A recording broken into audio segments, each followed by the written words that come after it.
Chris Cochran. I'm an associate professor in the Department of Political Science, and my main field of specialty is Canadian politics. Probably one of the main things about Canadian government is just really the challenge that the government has had historically governing a country the size of this one. The saying is that if some countries have too much history, Canada has too much geography. And so really a lot of Canadian politics historically and even today is basically a struggle of trying to reconcile the fact that we are a very large, sparsely populated country with people who have very different perspectives on the world and very different interests from place to place to place.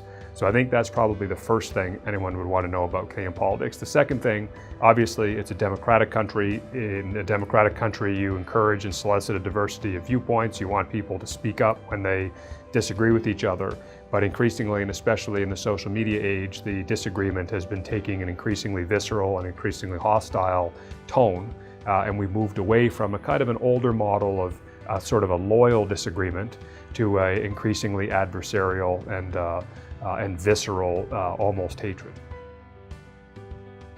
We have people looking at why people disagree about politics. We have people who study immigration, international relations. We have people looking at Islamist groups in other countries. We have people looking at the environment. We have all kinds of very interesting angles that our colleagues here are taking on politics. And I think the other thing, and probably the biggest thing, is the quality of the students and the character of the students here. So every class has a wide diversity of viewpoints on different issues, people bring perspectives here from all different kinds of angles, and as a result of that, each class is a microcosm of opportunity to learn from very different people in very different places.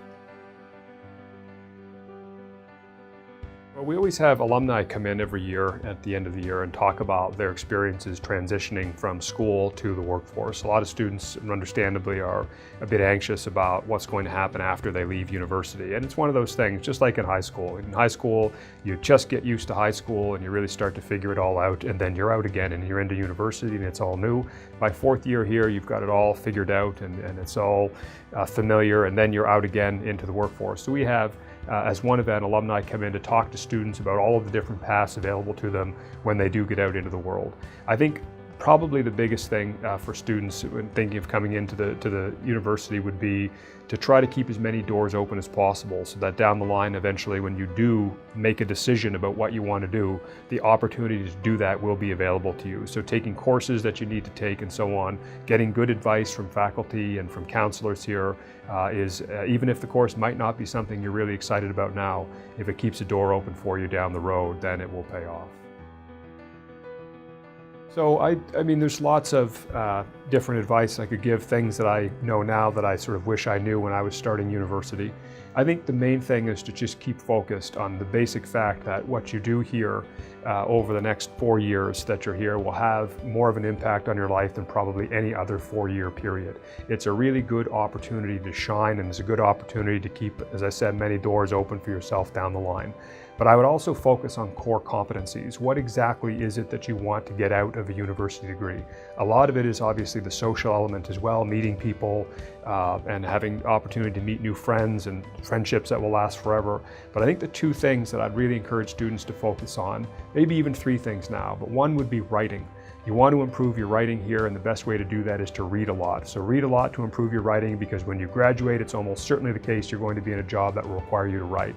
The second thing is, math is not a scary thing. People are often scared of it.